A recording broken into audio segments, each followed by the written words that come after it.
जब आदमी मर जाता है तो उसके पास क्या नहीं होता और क्या होता है बताओ? मरे हुए आदमी के पास क्या है और क्या नहीं है बताओ? आत्मा नहीं है, शरीर है। शरीर तो है, आत्मा नहीं है। आत्मा निकल गई तो लोग कहते हैं मिट्टी जा रही है।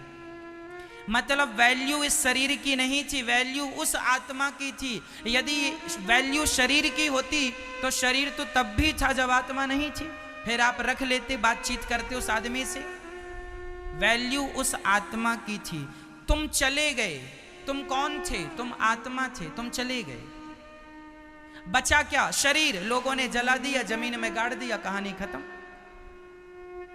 यदि मैं शरीर था तो मैं तो मरने के बाद भी था, पर मेरे मरने के बाद मेरे शरीर का कोई अर्थ नहीं रहा।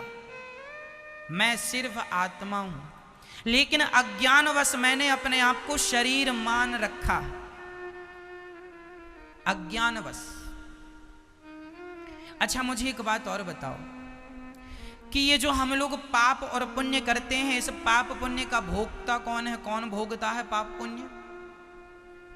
हमारे द्वारा किया हुआ पुण्य और हमारे द्वारा किया हुआ पाप, इस पाप पुण्य का भोक्ता कौन है? शरीर या फिर आत्मा? जोर से बोलो, जोर से। ना तो आत्मा है ना तो शरीर है। ना तो हमारे पाप पुण्यों को आत्मा भोगती है और शरीर तो भोग ही नहीं सकता, क्योंकि शरीर तो आंखों के सामने जल जाता है। फिर भोगता कौन है? हमारे शरीर में एक तीसरी चीज भी पाई जाती है। एक होता है शरीर, एक होती है आत्मा, एक होता है मोबाइल, एक होती है सिम। पर मोबाइल में एक तीसरी चीज भी होती है जिसे मेमोरी कार्ड कहते हैं। यदि मेमोरी कार्ड ना हो तो आपके मोबाइल में कोई चीज स्टोर नहीं हो सकती। हो सकती है?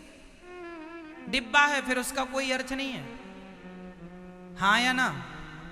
उसी तरह आपके भीतर एक और शरीर पाया जाता है जिसे सूक्ष्म शरीर कहते हैं। क्या नाम है उसका? ये सूक्ष्म शरीर कौन सा है वो भी मैं आपको दिखाता हूं। जब हम सो जाते हैं तो हम सपना देखते हैं, सपने में वृंदावन गए, सपने में हरिद्वार गए। ये बताओ, आप तो बिस्तर में सोए थे, फिर ये सपना कौन देख रहा था? एक शरीर वो था जो बिस्तर में सोया था, एक शरीर वो था जो सपना देख रहा था। सपने में हाथ भी थे, पांव भी था, ज्यों के त्यों आप थे। हाँ या ना?